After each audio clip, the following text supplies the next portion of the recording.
Yeah, Al Hanisim, we thank you, God, for the miracles you performed for our forefathers in these days, in that time, on these days, celebrating the miracle of Hanukkah. That is the Maccabees featuring Orthobox. All those sounds were made by an a cappella group.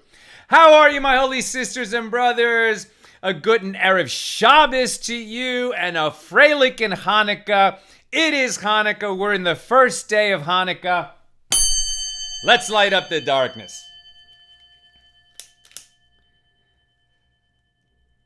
Yikes. I really talked a lot this week. The wisdom candle is low. At the end of the week on Friday, I see how much it burned all week. Hopefully today's class is going to be pretty efficient. Before I go any further, yesterday, question came up. We were talking about toiveling, immersing vessels and utensils before they come into a Jewish home for use in a kosher kitchen. We know that if a vessel, a metal or glass vessel, was manufactured by a Jew, it was owned by a Jew, you bought it from a Jew, so you're not bringing it into the domain of the Jewish people, you don't need to toivel it at all.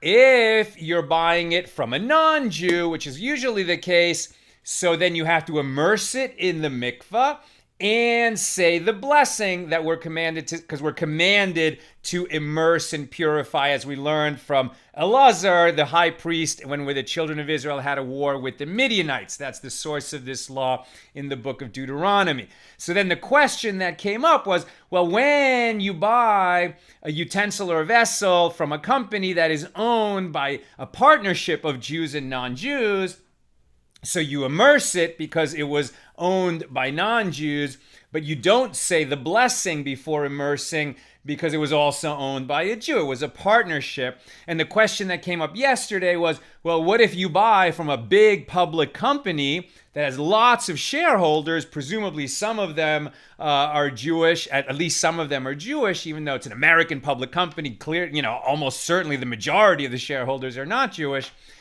So then do we say the bracha? That article that I was citing from Chabad.org yesterday said that in that case, we immerse but don't say the bracha. Nina looked it up in another place. She said, wait a minute, that's in Israel. But outside of Israel, we toivel, we immerse the new vessels or utensils in the mikveh, and we say the bracha. And so, it's actually an interesting and complicated question. It's not what we're going to be talking about today, but I just want to report to you that I talked with some authorities here in the neighborhood, and there was some debate and discussion about it. But I went to Rabbi Tauber, and Rabbi Tauber says, you buy it from an American public company, you don't have to worry that there are Jewish shareholders. You say the blessing and you immerse. So there's the answer to that question. Who's with us today as we are going to complete at last our discussion of the fifth Mishna in chapter 1 here in the fourth volume of the Talmud, tractate Pesachim. We are on page 20, and completing our discussion not only of the fifth Mishnah, but we're actually completing chapter 1 today. Who is with us? Yehudit Sobel is first. And she says, Hag Sameach, and thank you, Nina and Sal. Melissa with us from Great Neck, James in Indianapolis, Tom from Pennsylvania. Rochelle says, Hag Sameach. Judith with us from Ridgecrest in California. Hannah is with us in Mississippi. Christo in Lubbock, Texas. Lucy in Minnesota. Nancy in North Carolina. Heather says, Baruch Hashem. And who is this? A new person, Ben Avraham Ruchi, saying Hag Hanukkah Sameach, perhaps from Israel. Guy Thomas Kennedy with us from Dayton. And in Merced in California. Bill with us, I know, in Arkansas. John in Sedona, and wishing us a good Shabbos. Adrian with us and wishing us a happy Hanukkah. It's great to have you all here. Over there on the YouTube side, Neil in Virginia, Marjorie in Georgia. Welcome, welcome, everybody. Okay. Today's class is dedicated, couple dedications. Susan Frank, dedicating to the honor of Rabbi Yechiel Lander, a beautiful dedication. May Rabbi Lander have all good things for himself, his soul, his family, all good things. And Susan, may you be blessed in all your ways. In honor of your contribution to our nonprofit and helping us share Torah with the world. This is our annual campaign. We need to make our goal this month so that we have resources to share Torah all of next year. Please consider us in your year-end giving. The link is there in the comments. Nina will insert it. Easy to remember, donate.accidentaltalmudist.org. If you have any problem with that link, let us know. But you can just go to accidentaltalmudist.org, and the fundraiser is right there. The donate button is right at the top of the page. Also dedicating today's class, Azriel Aron, Rabbi Azriel Aron, here of Aish in Los Angeles. And he's dedicating it in honor of Sal Litvak and all of our JMI brothers. HLA puts on a beautiful trip every year to Israel. One for the men, one for the women. And I went on the men's trip. Nina went on the women's trip, joining other Aish organizations from around the country and around the world. It's a beautiful, beautiful trip. Obviously, it didn't happen in 2020. But if you're thinking about it, this is sort of the birthright for Mommy's idea that Lori Palatnik originally had, the Jewish Women's Renaissance Project, and it really spread throughout the Aish world. And it's just fantastic, especially if you've never been to Israel, or even if you have. It's an amazing opportunity, to go with a bunch of dads or to go with a bunch of moms and to bring that spiritual enlightenment and excitement and inspiration back into your home. I also want to mention, I shared last night on the page a beautiful teaching of the Berditchever Rebbe about Hanukkah, that each of the days of Hanukkah has a very special spiritual power. It's a good time to pray for certain things. The first day of Hanukkah that we're in right now is a great time to pray to not be lonely or depressed. You can pray for yourself or for another that might be lonely or depressed. This is a beautiful day to pray for the end of loneliness and depression. The second night of Hanukkah, which begins tonight, beautiful time, special power of that day to pray for shidduchim and shalom bayis, meaning that people who are looking for their soulmate, looking for their beshert in this world, that they should find their soulmate, and so that they can get married and have family. And if you're already married, that you should have shalom bayis, you should have peace in your home. Special power on the second night of Hanukkah to pray for shidduchim, to find one's soulmate, and shalom bayis, to have peace in the home. All right. As I mentioned, we are going to be completing, with God's help, our discussion of the first chapter of Tractate Pesachim, the laws of Passover. We've been on a journey here in this fifth Mishnah to understand the various degrees of ritual impurity, of tumah. But it was all stemming from a question of whether or not when we burn the chametz, when we burn the leaven on the eve of Passover, in the morning, right, on the morning before Passover begins that night, and we have to burn all the leaven products that are in possession of a Jew if we haven't already sold them to a non-Jew, so they've been removed from our possession. So the question that came up is, well, what about consecrated chametz? In other words, chametz, leaven products that were consecrated for the use of a priest only, some of which was tamei, ritually impure, and some of which was tahor, ritually pure.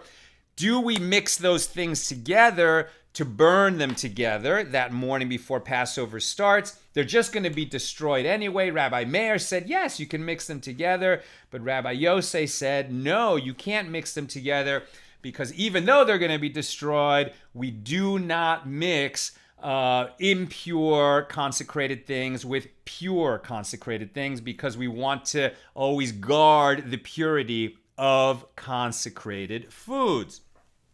So we're going to come back to that question in our discussion today, the question we've been discussing for 5 days, but we've been on this, somewhat of a big digression in order to really fundamentally understand these laws of purity and impurity in Judaism. And so today, there's a bunch of different things discussed on today's page. We're gonna go in a little deep on a very Talmudic question, right? So the Talmudic question and a Talmudic discussion goes like this.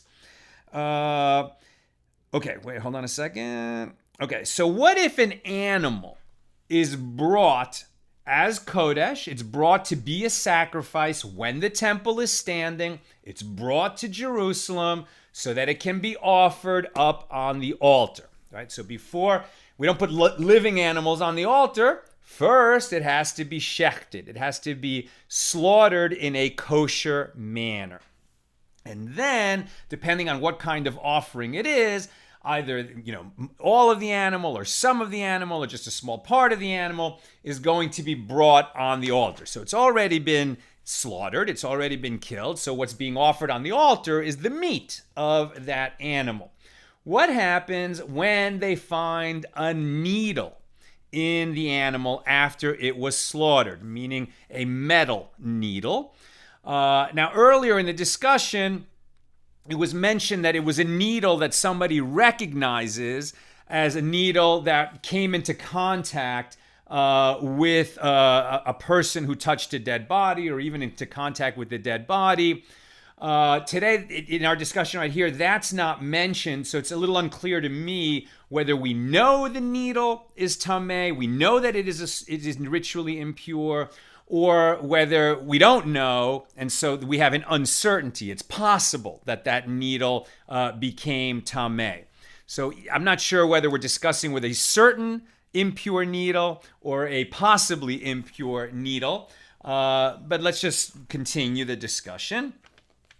And so the question then is, there's a ruling that says that the meat is tamei. So let's assume for a second that the needle is for sure tamei. Somebody recognizes, oh, that needle that just showed up in this animal, I saw it yesterday and it had become tamei. I'm not sure whether, if it's uncertain whether the meat is tamei or not, but just for the purposes of our discussion today, the thing is that the needle is tamei. Okay, so the needle is tamei, and now we get a ruling that the meat is also tamei.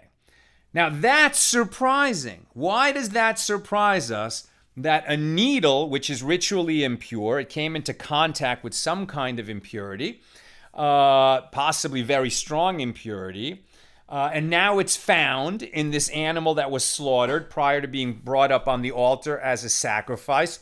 Why should we be surprised that the meat is ruled tamei now that we found a tamei needle inside the meat? The reason we're surprised is, as the Gemara asks, well, with what liquid was this meat prepared so that it became susceptible to tumah? In other words, we've learned in our journey through this chapter that produce, whether it's meat or agricultural produce, it cannot become tamei, it cannot become ritually impure through contact with something that will render it impure, like a person who touched a corpse or a vessel or utensil that touched a person that touched a corpse, etc. The produce cannot contract that impurity unless it is first prepared by contact with liquid. It doesn't have to be impure liquid, but as we've seen, and we learned that it was yesterday, I think 2 days ago, that for produce to become tamei, it first has to come into contact with one of the 7 liquids that can render it prepared or susceptible to impurity. In other words, if we've got a stack, we harvested some grain from our farm, it's piled up there, and we've even set some aside to be teruma, right? And then something tamei, something dry comes into contact with it that is tamei. Like a person touches it who we know is tamei from, he had an emission or he touched somebody who had some kind of seminal emission, and then he touches that grain. Well, the grain, does it become tamei? Only if it first came into contact with one of the 7 liquids. The liquids are water, dew, blood, milk, oil, wine, and honey, I believe. And those are the 7 liquids that render produce susceptible to tumah. So here in our case, where this animal that was brought to be slaughtered on the altar, that brought to be slaughtered in the temple, and its meat offered up on the altar, and after they slaughtered it, they found this needle inside the animal. They don't know where it came from, and they're saying that the meat is tamei.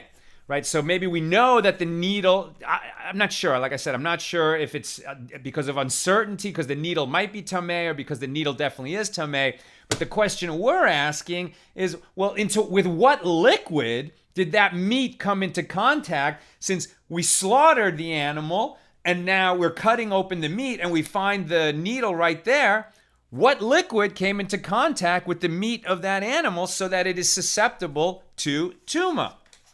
If you say, well, when you slaughtered the animal, you took a very sharp knife, the knife, for kosher slaughter, in this case wielded by a priest on the grounds on the precincts of the temple, and made a very clean cut right across the neck of the animal, and blood gushed out. Well, there's the liquid. We said that blood is one of the 7 liquids, and so it came into contact with its own blood, and that's what rendered it susceptible to tumah, that it could now contract from this needle. Answer, no, it could not be the blood from its own slaughter. Why? Because Rabbi Chia bar Abba said in the name of Rabbi Yochanan that the blood of consecrated offerings does not render produce susceptible to tumah. Where do we get that? It's from the verse Deuteronomy 12:6 that said, "You shall surely not eat the blood, you shall pour it upon the earth like water." From that verse, our sages learn out that blood, which is poured on the earth like water, right? So normally when you're talking about non-sacred animals, like we're just talking about kosher meat, it's slaughtered by a kosher butcher, all the blood has to be drained out. Where does the blood go? It's poured out on the ground, right? And it's just a normal, like on a farm, not in some kind of big meat factory. But it's poured out on the ground, and then you actually have to cover that blood with earth, because we have this tremendous respect, because the blood of an animal is considered the life of the animal. This is the life blood, and so a Jew is not permitted to eat that blood. The lifeblood, meaning the blood that gushes out of the animal when it's slaughtered, and when that blood finishes pouring out, the animal is dead, right? So it really contained the life of the animal. We're not allowed to eat that. It has to be poured out on the earth like water. So if blood is compared to water, it must render produce susceptible to tumah. And the answer is yes. The blood that pours out of a non-sacred animal, when it's poured out on the earth like water, does render produce susceptible to tumah like water.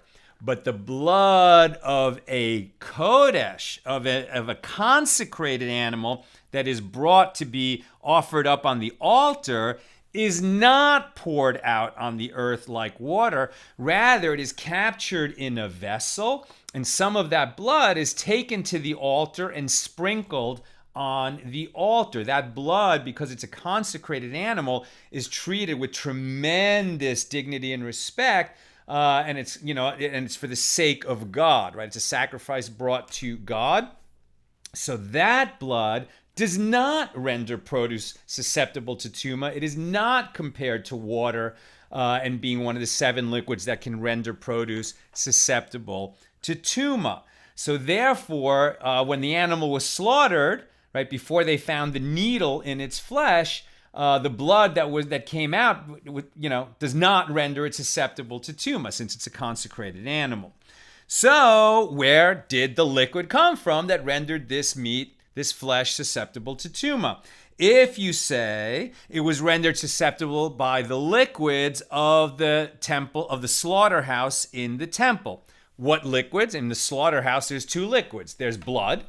But we all just said that the blood of consecrated animals does not render their flesh susceptible to tumah. What other liquid is there? Water, because water is in the slaughterhouse of the temple. And it's used to wash the offerings before they're slaughtered and before they're brought up to the altar. So there's water there. So perhaps it was the water that was on the animal, the water of the slaughterhouse. But we learned from Rabbi Yosei, the son of Rabbi Hanina, who brought down the teaching of Yosei ben Yoezer, who's there mentioned, as we learned in when we had our Meet the Mensch episode earlier this week. Yosei ben Yoezer was one of the two, along with Yosei ben Yehoshua of Yerushalayim. Those two, Yosei ben Yoezer and Yosei ben Yehoshua, were the first pair of sages in the transmission of the oral tradition that were mentioned. They were the first of the pairs. The last of the pairs was Hillel and Shammai. They transmitted the oral tradition, and Yosei ben Yoezer testified that it's a law that the liquids of the slaughterhouse do not become tamei. They are tahor, right? By Torah law, they are tahor. They cannot become tamei. Those are liquids in the slaughterhouse of the temple. It's just a law that they cannot become impure nor transmit impurity. So those liquids cannot be used. It's not even going to be considered that they can render the flesh of the offering susceptible to tumah. So rather, where the Gemara offers, okay, well, the reason that this flesh, now, the slaughtered consecrated animal, that we found the needle in it, and we're going to deem that flesh is tamei, right? And that means it's not going to be fit to be brought on the altar. And the reason is because of esteem of Kodesh, right? The esteem of holy things. Meaning something that's going to be offered up on the altar. Its holiness is so important, and we are going to be so particular about maintaining it at a state of purity. We're going to be so vigilant about keeping it in a state of tahara, in a state of purity, that whereas with normal produce, it would have to come into contact with one of the seven liquids before it could be rendered tamei by coming into contact with some kind of tumah, some kind of ritual impurity. With respect to something that's going up on the altar, even in the absence of contact with a liquid, if it comes into contact with this needle that is carrying tumah, carrying ritual impurity, we're going to say that it is going to be that's going to render that flesh unfit to be brought up on the altar. So then the Gemara says, well, wait a minute. Esteem of holy things is going to produce unfitness, right? That this tamei needle, this ritually impure needle, this metal needle that came into contact with tumah, ritual impurity, now touches this flesh of the just slaughtered animal, or we find it inside the flesh of the just slaughtered animal. So even in the absence of contact with liquid, it's going to render that flesh unfit for the altar. But the ruling was that the flesh of that consecrated animal in which we find the needle is tamei, not just unfit, pasul, but rather tamei. It has impurity, and it can transmit impurity to the next thing that it touches. Pasul means unfit for the altar. It is impure, but its impurity is not strong enough to transmit down, further on the chain of transmission. If that flesh comes into contact, let's say, with some other liquid, and render that liquid impure, it comes into contact with a vessel, and to render that vessel impure, no, right? It's pasul, impure, unfit for the altar, but not tamei, impure and capable of transmitting that impurity to another object. So then the Gemara says, well, don't we have a teaching elsewhere about a clump of meal? So there were different kinds of foods brought up on the altar in the Holy Temple when it stood in Jerusalem. Usually when we think of sacrifices, we're thinking about animal sacrifices. Could be a cow, could be a goat, could be sheep. Also birds were offered up on the altar. But there were actually non-animal offerings that were brought, namely a meal offering, right? Made of flour. There was bread that was part of offerings, but there's also a meal offering. Certain kinds of offerings, if a person couldn't afford to bring an animal, couldn't afford to bring birds, he could bring a meal offering that has to be made of very fine flour. Now, what if we have this consecrated meal, consecrated flour, and some of it, because it wasn't finely sifted enough, forms a clump, right? So there's this clump of consecrated flour.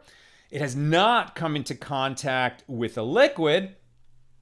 It receives some kind of tumah, some kinds of ritual impurity. And we have a ruling elsewhere that it doesn't just become pasul, unfit for the altar. It actually can become tamei, receive impurity, and capable of transmitting that impurity. So perhaps like the clump of meal, of the meal offering, which can receive and transmit impurity, that's what's happening here in the case of the animal, that we find a needle in its flesh. Because it's kodesh, it's meant for it's consecrated for the altar.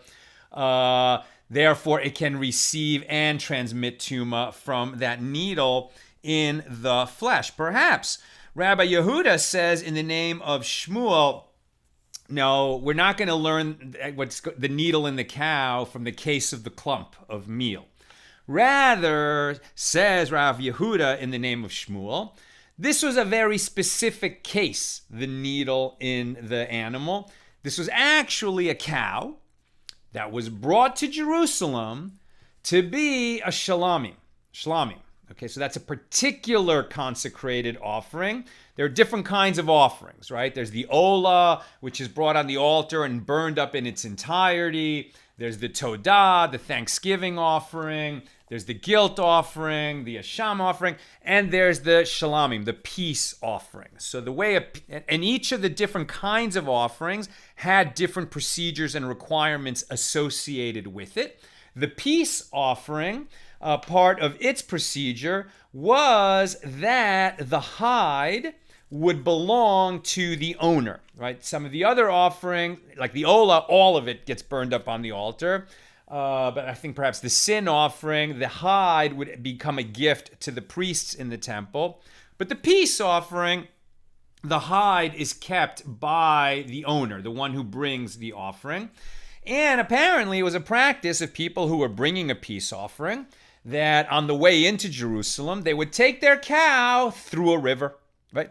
They would take it through a place where the hide could get thoroughly soaked, right? Get the animal wet. Why? Number one, they would clean the hide. That's just out of respect to the altar, to have it very clean. But also, if the hide was really wet, this is something that that is known from the tanning process. That if an animal is slaughtered and its hide is very wet, it's easier to remove the hide from the animal. And since the hide stands to be separated from the animal after it's slaughtered and before the flesh is brought up on the altar, wetting it down is helpful for that process. So when the needle is found in the flesh of this consecrated offering, and there was a ruling that the meat of that animal, that flesh, would be rendered tamei. And we asked, how was it prepared?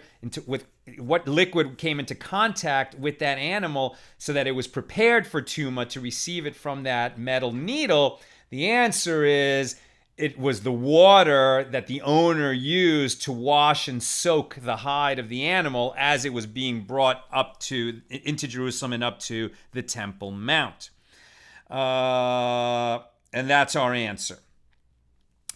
We have just an additional note as we leave that discussion, that if the needle was found in the stomach of the cow, So then, and it wasn't soaked on the outside. So then the meat would be tahor, pure. It would not be rendered tamei. Why? What's the difference if the needle is somewhere inside the flesh or if the needle is in the stomach? And the answer is, well, if it was found in the stomach, now it's associated with the liquids of the stomach, the secretions of the stomach. So you might think, well, there's your answer. The liquids of the stomach prepared the cow, prepared that flesh right there to receive the tumah of the needle. But we learned that the secretions of the stomach are not one of the 7 liquids that render produce susceptible to tumah. Rather, the secretions of the stomach are offensive, foul liquids. And an offensive or foul liquid does not render produce susceptible to tumah. It's not one of the 7 liquids that do that. We return to our Mishnah. And now we're headed toward the end of our class today. So if you have questions or comments, get them in there. We return to the original question of our Mishnah, right? So the question that was asked is, do we burn do we burn consecrated leaven, consecrated for the use of the priest, teruma, that we know is tamei, that we know is impure, along with consecrated leaven of the priest that we know is tahor, in a state of purity?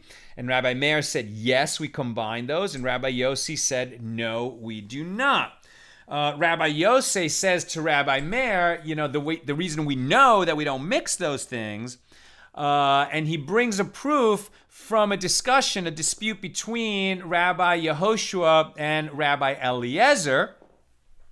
And in that discussion, Rabbi Eliezer said that with regard to uncertain teruma, meaning chametz, chametz of teruma, so consecrated leaven for the priest, where it's uncertain whether it is tamei or tahor, where it's uncertain whether it has come into contact with tumah, with some source of ritual impurity. With respect to that, do we burn it along with teruma of chametz, consecrated leaven, that we know is impure, that we know is tamei? So Rabbi Eliezer says, no, we burn those separately. And Rabbi Yehoshua says, we burn them together. So we can uncertain tamei teruma and certain tamei teruma, we can burn those together when we're destroying our chametz on the morning before Passover begins that night. So we might ask, well, wait a minute, why does Rabbi Yossi bring this teaching of Rabbi Yehoshua? Rabbi Yehoshua seems to be saying that we can burn impure teruma along with pure teruma. It's uncertain, but it's certainly possible that it is tamei, it is impure. So Rabbi Yehoshua seems to permit the burning of tamei teruma chametz with tahor teruma chametz. Okay, so then we have a restating of our Mishnah to remind us of where we are, right? So Rabbi Meir said we definitely burn, we can burn tamei teruma with tahor teruma for sure. And he learned that out from the teaching of Rabbi Hanina, the deputy high priest, who said that in all the days that the temple stood, the priests never refrained from burning meat of different degrees of tumah together, right? So meat that came into contact with a very strong impurity, like somebody who touched a human corpse, together with meat of a much weaker impurity, that it came into contact with a person who came into contact with a person who came into contact with a human corpse. And so we would burn those together, even though the meat with greater impurity would impart a greater degree of impurity on the meat with a lesser impurity. And then we challenged Rabbi Meir and said, well, okay, but how is that a proof? You're just burning something that's tamei with something else that's tamei, different degrees of tumah, but you're still burning things together that are tamei, even though they're sacred, they're kodesh. Like the teruma that we're talking about is also consecrated, but both are tamei, they're just at different degrees. Rabbi Akiva said, that we can burn oil which has become unfit, pasul, through contact with the tevel yom. We're reviewing this because it sort of shows us what we learned through our journey through this chapter, or through this last Mishna of the chapter. Rabbi Kiva said, if we take oil that's been rendered unfit for the use of a priest, unfit as teruma, to eat it, because it came into contact with the tevel yom, a person who had been impure but immersed in the mikvah, was still awaiting nightfall to complete his purification, came into contact with this oil that was consecrated for the use of a priest, it's rendered unfit. The priest can't eat it, but he can benefit from it by burning it in his lamp.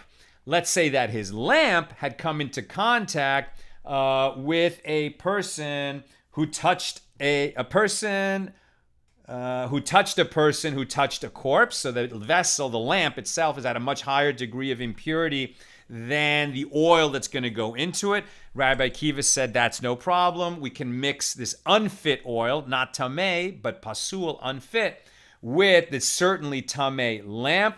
But again, we're mixing unfit with tamei, not tahor with tamei. So how is this a proof for Rabbi Meir's position? Rav Chisda answered, he said that what's really going on here is that Rabbi Yosei, who disagrees with Rabbi Meir, and Rabbi Shimon, who is quoted in Rabbi Yosei, are actually coming to different conclusions from the same statement of Rabbi Yehoshua, right? They're both using Rabbi Yehoshua's ruling as their source, but they're coming to different outcomes. Because we learned in a Baraisa that if Erev Pesach, the day before Pesach begins, is Shabbos, so we don't burn our leaven on Shabbos, we burn it the day before Shabbos, that would be Friday. So when we're burning it on Friday, says Rabbi Meir, we can burn it all together. Not only, uncertain teruma, uncertainly tamei teruma, with certainly tamei teruma, but of course Rabbi Meir is talking, so even certainly tahor, right? Consecrated leaven that is for sure in a pure state, for sure in an impure state, and in an uncertain state. We don't know if it became ritually impure or not. All three categories can be burned together on that Friday. That's Rabbi Meir. Rabbi Shimon says, Rabbi Yosei says all three of these have to be burned separately. The impure teruma, the pure teruma, and the teruma that's uncertain have to be burned separately. Why would Rabbi Yosei say that? Well, we know he believes that you can't burn pure and impure teruma together, because for sure you would take the pure and make it impure, even though it's about to be burned and destroyed. But when you mix them together on the, before they get burned, you took something that was consecrated and pure and made it impure. Rabbi Yosei says, no way. With regard to the uncertain teruma, you can't mix it with the teruma that's for sure impure, because you might be making something pure impure. And you can't mix it with the teruma that is for sure pure, because your uncertain teruma might be impure, and then you would have rendered the pure impure. So all three separate. Rabbi Shimon says, all agree that we can't mix the pure and impure, the tamei and tahor consecrated leaven. But according to Rabbi Shimon, the disagreement between Rabbi Eliezer and Rabbi Yehoshua is that Eliezer said uncertain teruma cannot be mixed with tamei teruma. You can't take the uncertain and mix it with the for sure impure. But Rabbi Yehoshua says you can. You can't mix pure and impure with, for sure there's pure and impure, but you can mix possibly impure with for sure impure. And what was Rabbi Yosei saying to Rabbi Meir in our Mishnah? He was saying that, look, even according to the lenient opinions of Rabbi Shimon and Rabbi Yehoshua, everybody agrees that you're wrong.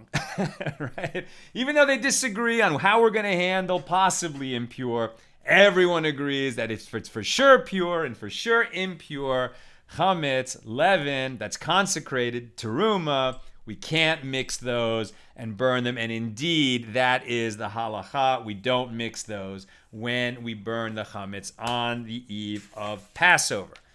Woo! And that completes our discussion of the fifth Mishnah and of chapter 1. So when we come back with God's help tomorrow night after Shabbos, we'll open chapter 2, and we won't be going such a deep dive on the rules of tumah and tahara, ritual impurity and purity. All right, if you're still with me, let's check out who's got what question. Tom, if the animal could not be offered on the altar, was it simply discarded entirely, not say given to the poor? Right, can't be used, right? So kodesh that was meant for the altar and became disqualified after it was slaughtered, the only thing that you can do with it is burn it.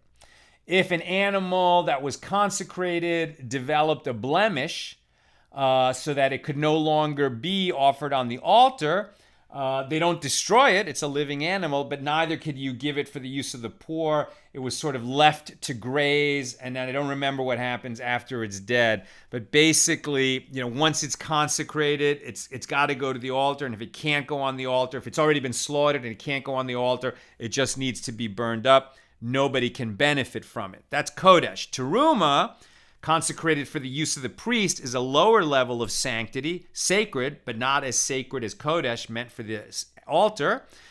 So now the priest, if it was oil, it was set aside for him, consecrated so he could eat oil. Only a priest could eat oil that is teruma. Once it becomes pasul, unfit for his use to eat it, he can still benefit from it, right? Disqualified kodesh, no one can benefit from it. Disqualified teruma, the priest can benefit from it, and that's why he can burn it in his lamp and receive its light. He just can't eat it. Bill, oh, that's lovely. I never knew there were particular appropriate prayers for the days of Hanukkah. I never heard that before. I saw that last night. Beautiful, right, from the Berditchever Rebbe, that each day has its own, it's called a segula. It's sort of like its own treasure, its own hidden treasure, its own power, spiritual power. And I'll be sharing those with God's help each day. And he says, and Bill says, and as a single person with anxiety and depression, what a good pair of days to start. And may your prayers for healing be, and for finding your beshert, your soulmate, be answered, Bill. Right, and so one last question. A kosher slaughterhouse must emit so much blood. Where do they spill it all? Is there a huge ditch or something? I don't know, right? But for sure, they deal with it in a manner that's consistent with Jewish law and with this commandment. Somehow, there's so much coming from an actual kosher slaughterhouse. This is not kodesh, right? It's not set aside. That we don't have the temple, so we're not bringing offerings on the altar in the temple. But so the blood has to be somehow consistent with the commandment, spilled out on the ground like water and covered with earth. So I don't know what they do with all that blood in a kosher slaughterhouse. Maybe when we actually get to these laws, the laws of kosher slaughter, we'll get some more information on that. All right, my friends. You should have such a beautiful Shabbos and such a beautiful Hanukkah. Tonight we celebrate the second night of Hanukkah, a very propitious time to pray for shidduch, for single people to find their soulmate, and for shalom bayis, people who have already found their soulmate, that they should have peace in their homes.